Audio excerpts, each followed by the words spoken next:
Hey guys, it's Joe with Joe Talks. Thanks so much for tuning in again. I wasn't exactly planning on having a second podcast, but my good friend Paul called me up and said, Joe, you should come over. I watched your podcast and we should do one too. Paul, thank you so much for having me at your house today. I appreciate it, Joe.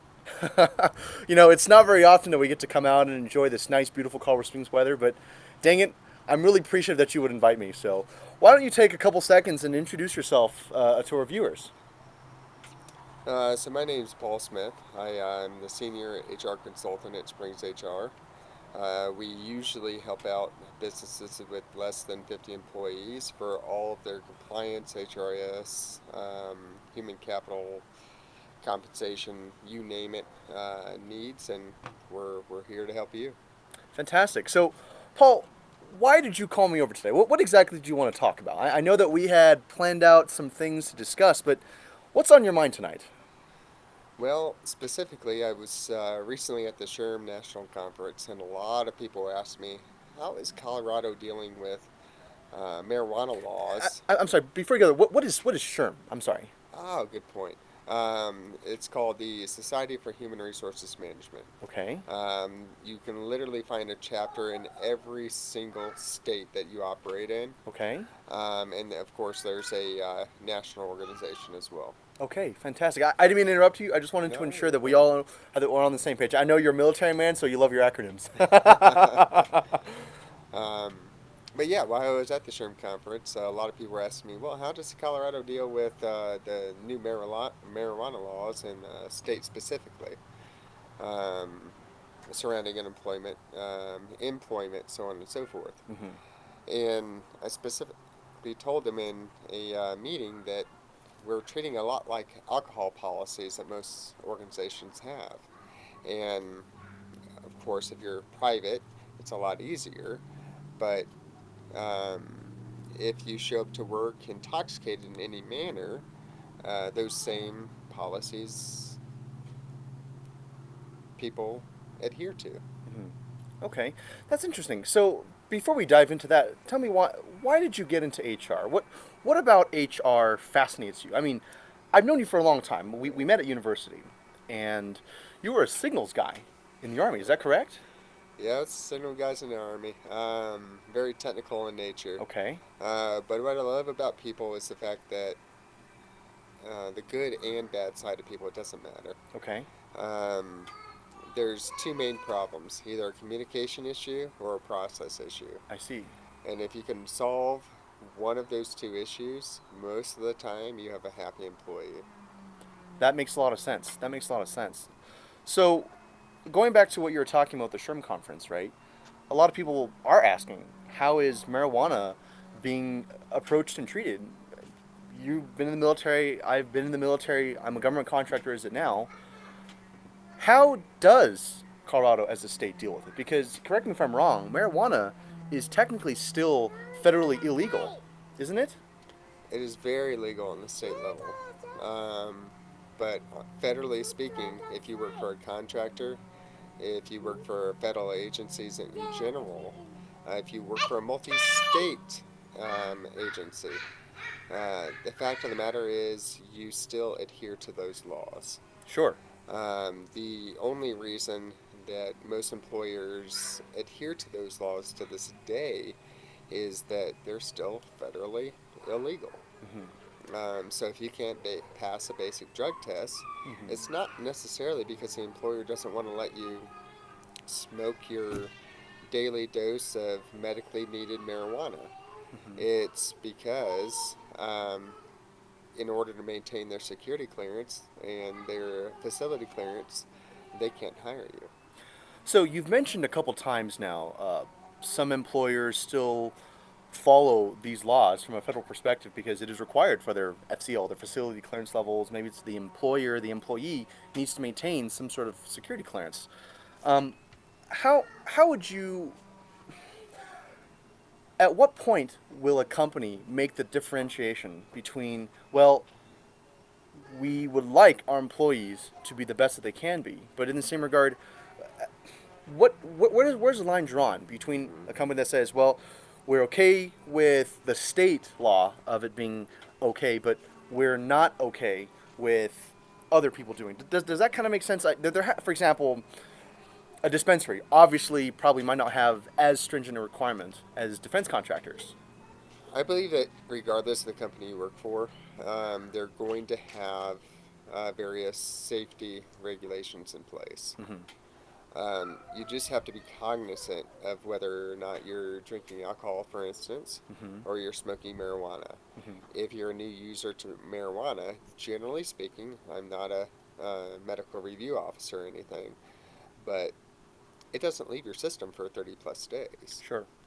Um, so you just have to be cognizant of those things. Most people are only worried about safety within their organization. Sure. They don't really care what you do in your off time. Sure. Sure. So you'd mentioned you're not a safety officer. Is that, did I hear correctly? So sort of. There's certain levels of OSHA compliance Okay. that you have to be aware of. For instance, if you're a forklift driver, I don't care if you're drinking alcohol, smoking marijuana, sniffing cocaine. It doesn't matter to me. Sure. It Sure. really doesn't From a matter. legal perspective, right? From a legal Okay. the fact of the matter is you're driving a piece of heavy equipment on behalf of the company, Hmm. and because you're doing so, and you're intoxicated at whatever level, marijuana, alcohol, whatever it may be, you legitimately cannot operate that piece of equipment safely. Okay. Okay. So you'd mentioned OSHA, and you're throwing around a lot of acronyms that myself or even some of the viewers might not be familiar with. Can you explain to us? I believe you're an HR generalist. Is that correct, Paul? Well, yes. What exactly does a day to day look like for you as an HR generalist? And specifically, do you deal with terminations? Do you deal with hiring? How does that work? Because let's be honest, right? HR, to me at the very least, maybe not to you since you work in it, but maybe to some of you guys out there, HR is a very intimidating organization. People always think, oh, it's HR. We have to go talk to HR. Oh, someone's going to get fired today. Right. So, can you help assuage or dissuade some of my concerns, maybe some of their concerns? Right. What is your day to day like? I mean, show us that you are actually a human being. Well, the fact of the matter is, human resources covers everything, from unemployment cases to Family Medical Leave Act to compliance laws on everything from state and federally speaking, Hmm. to hiring to termination, so on and so forth. If you do your job correctly, if you operate correctly, if you operate within the constraints of the company policies and procedures, you literally have nothing to worry about. In fact, most of the time, your HR representative is literally telling your CFO, your CEO, your COO, that, hey, we're not being competitive within X, Y, and Z markets. Hmm. And because of that, we either need to make the benefits program more robust, we need to make compensation more robust, or even, hey, there is a person that has all of a sudden started doing more skills or learned more things. Do we need to develop a new job title with new job responsibilities? Do we need to um, evaluate the risks regarding safety, so on and so forth, on who can work alone, who can not work alone, so on and so forth? So, really, HR is not just for the big boss, um, but it's for the employee itself.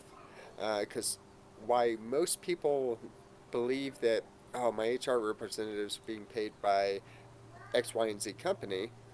The fact of the matter is, X, Y, and Z company has to abide by various state and federal levels. And if they have a decent HR person, they will ensure that you're either being paid well, benefited well, uh, medically, dental, so on and so forth, um, and that those policies and procedures are conducive to growing the company. So it definitely sounds like, Paul, the biggest misconception is that HR is your enemy. It basically sounds like you guys are here as a proponent not only for the organization, but to ensure that myself, yourself, anyone else, that we are here to work hand in hand with HR. You guys are here to help us. Is that correct? Correct. The fact of the matter is, in order for any organization to thrive, Mm-hmm. they have to have good employees. Sure. It doesn't matter what the organization is. Sure. And without good employees, the organization will not grow. Okay. Okay.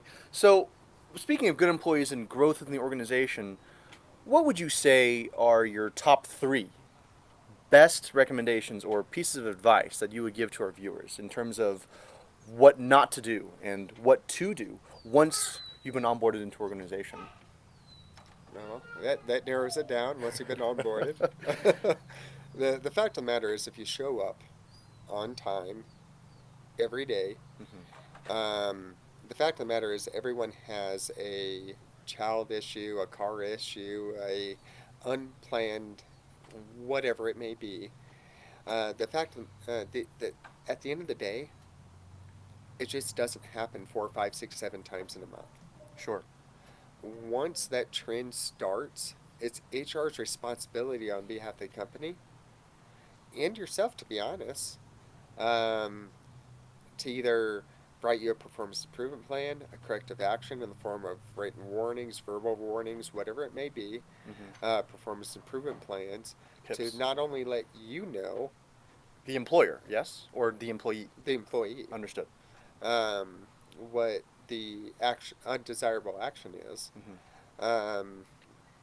but also to let the state know that literally we have tried to work with this employee time and time again, and it's just not working out.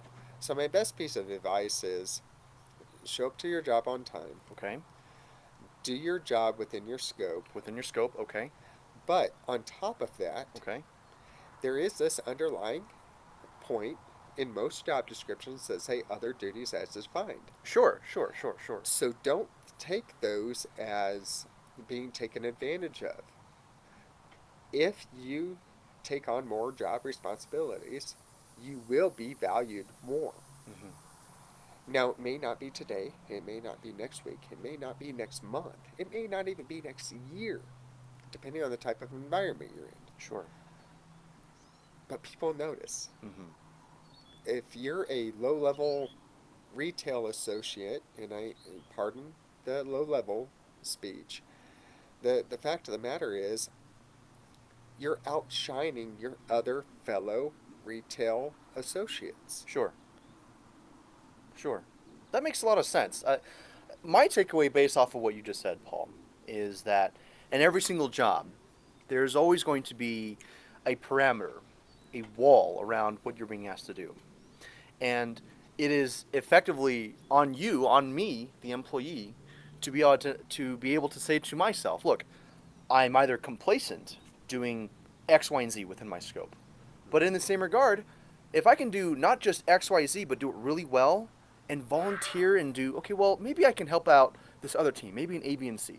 As long as I'm not impacting other lanes, based off of what I'm hearing, my growth is out there. And whether it is within that one organization, it could be with another organization. I want to do what I want to do to make myself happy so that I can support myself. But also in the same regard, how can I get paid what I feel and what I know I'm supposed to be worth? So let me ask that question. I work with a lot of individuals, a lot of very smart individuals, some high achievers, some who will achieve exactly what they need and go home. What would you say from an HR and employer's perspective to an individual who feels like they are busting their behind, doing exactly what they're supposed to be doing and more, but from an employer perspective, maybe they're not? How do you temper their expectations and have that difficult conversation and say, look, Mr. or Mrs. Employee, you are doing this, and we understand you're trying to get to this next level, but you're not there yet. How do you have that difficult conversation? Well, it's funny you mentioned that because I know that you're a project manager. Sure. And I have a very good mentor. Okay. And he is also a senior project manager. And he once told me that in order to be a efficient project manager, it doesn't really matter your skills. It's how you play in other sandboxes. Sure. So that obviously goes back to a preschool terminology. Everyone has their lanes. but how do I, as an HR person, communicate with IT? Mm-hmm. How do I, as an HR person, communicate with project management? Mm-hmm. How do I, as an HR person, talk to product line coordinators? Whatever it may be, and Sure. regardless of the organization I may be in. Mm-hmm. So, my rough advice for anybody is obviously stay within your scope, but, excuse the knife hand terminology of military here, Sure. um, take control of your own career. The fact of the matter is, you are in complete control of your career. Ask your supervisor, ask your IT person, ask your manager, ask whoever your laterals are, or your upwards or lower. It doesn't matter. How can I do my job in a more efficient style, whatever it may be, uh, that will make your job easier? If you can do that, you can effectively promote yourself. Because when I look at a resume, yes, there are minimum requirements. But when I look at a resume, what a resume doesn't tell me is your capability to work in a cross cultural environment, not just saying, hey, how you doing, but taking your job and making it relevant to another's. Okay. That very insightful. You'd mentioned resumes and what you do and don't see on resumes. Can we do a deep dive into what you, from an HR perspective, what do you look for when you start vetting, uh, when you start to vet these resumes for these positions? So there's soft and hard skills. You can judge a resume on hard skills. You cannot judge a resume off soft skills. When you get a phone screening completed, that helps judge on soft skills. Long story short, when I call you or when any other HR person calls you, uh, you've already passed the first step. The second step is, can you effectively tell me, for instance, if you have good customer service skills, that's a point on your resume. What does that mean? Are you using Excel spreadsheets to do future analytics on new customers? Are you a enterprise resource business system guru? Are you an IT person that not only understands SQL, but also understands the hardware side of things? So when you're writing these resumes, keep in mind what you're writing them for. If you're just trying to get an entry level job, I'm not going to call you and interrogate you on X, Y, and Z. But if you're applying for a professional level job, you may want to augment your resume from a one pager, and I know this sounds weird, to a 7 pager. Now, That I have to interrupt you I because know, this is hilarious. I mean, we talk all the time, or we hear all the time coming out yeah, of college, make sure your resume fits on one page yeah. and one page only.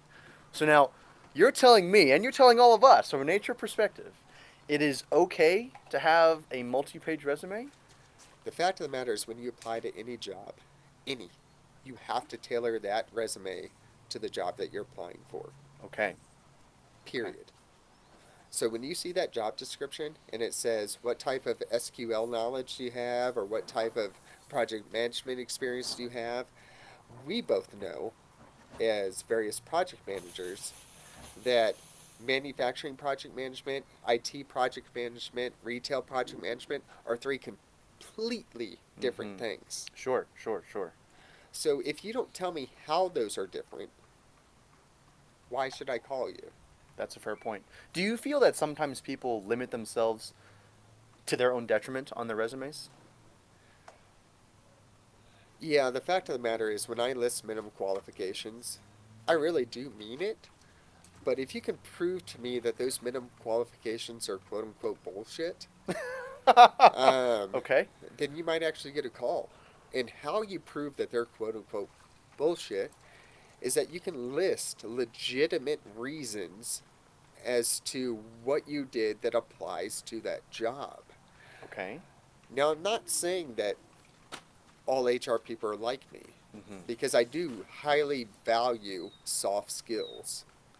And what I mean by soft skills is those skills that you learn on the job, socially, so on and so forth.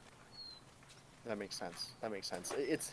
I'm really glad we are having this conversation, Paul, because typically any other HR person I've ever spoke to, they would probably be more professional, even uptight, frankly. So I'm glad we're having such a frank conversation because at the end of the day, there's a lot that I don't know about HR. I'm not an HR person. I mean, when we met, we were both in the same business class, but frankly, the path you took is so completely different from mine. And I'll be honest, I do sometimes see HR as an incredibly intimidating organization. But it also helps me to better understand in the future should I choose to seek employment elsewhere, or if any of the viewers today, if they decide to seek employment elsewhere, it really gives them perspective as to what you, from a hiring perspective, is looking for. So I definitely appreciate that. So, what else would you say? What else would you say is important from an HR perspective, or just what you should or should not do as an employee? I mean, are there signs that that things are being done properly, or from an employee perspective? I mean, will I, as an employee, ever know that hey, maybe it's time for me to move on, or I'm going to stick it out for another 6 months and see if something better comes up within the organization? Is there any advice? I know you got a little protege there, so.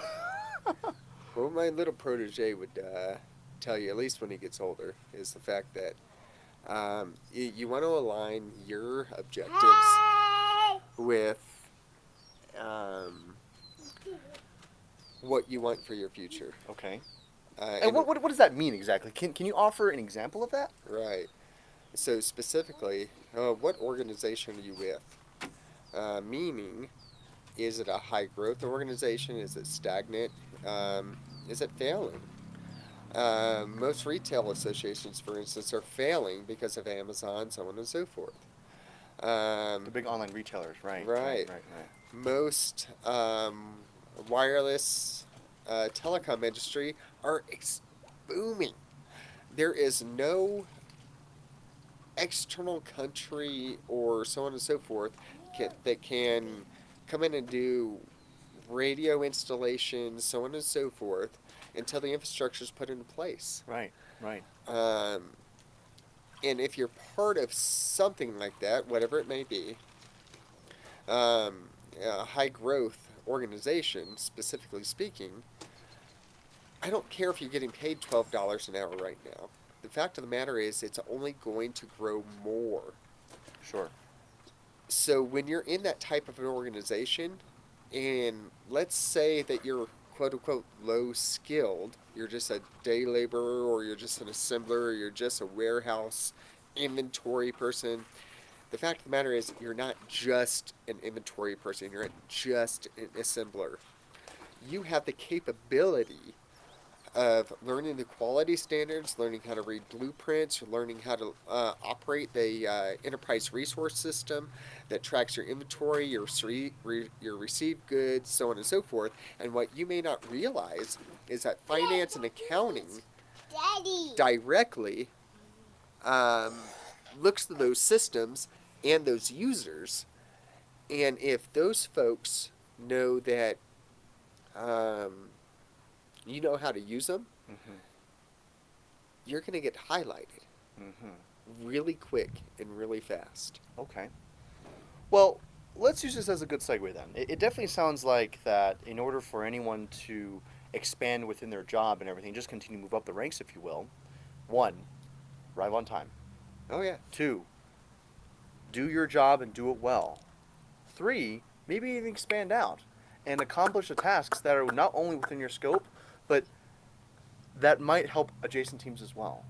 So it's really interesting. I do talk with a lot of people offline, and they're saying, Joe, I want to make more money. or I want to do or accomplish fill in the blank goal. And Paul, you make a really good point because your future really is in your own hands. You know, we ourselves are only in control of what we are directly involved in. A lot of times, people will try to be worried about what they don't have direct impact on. So don't worry about things. Don't worry about what HR is thinking. Don't worry about what your colleagues are thinking. The only time it makes sense for me to be able to have these kinds of thoughts is when whatever something else is doing is directly and negatively impacting my ability to do work. But Paul, thank you so much for inviting me over. I'm really glad we had to have this frank conversation. Perhaps in the future we can have an even deeper dive into federal versus state laws. But I really appreciate it. Is there any things in closing you would like to add? Long story short, you are in charge of your future. I don't care what that means. A lot of people are like, oh, I don't have the money to go to college. I don't have the money to get X, Y, and Z certification. Employers value the in-company skills you have, especially those skills they can't find in certain states. Tennessee, for instance, high manufacturing culture. Colorado is not a high manufacturing culture. Sure. If they can find people that have assembly experience, manufacturing experience, so on and so forth, you're a lot more valuable. So consider your region, consider your experience, consider your degrees, and consider your certifications when choosing where you work. Okay. Very good. Paul, once again, thank you so much for inviting me over and for joining me on this awesome podcast. And I'm glad we have a future HR guy coming up in the ranks soon, hopefully. Oh, yes. This is my little manufacturing manager. All right, guys. I really hope this has been a good podcast for you guys. Hopefully some good takeaways. Now, as always, go to my YouTube channel, subscribe to me at Joe Talks, and also find me on Facebook. I'm going to start posting my videos there more, and as I said earlier, I'm going to start having free giveaways for more as I get more and more subscribers. So everyone, thank you so much for your time, and I'm looking forward to seeing you guys at my next podcast. Thank you guys. Mana.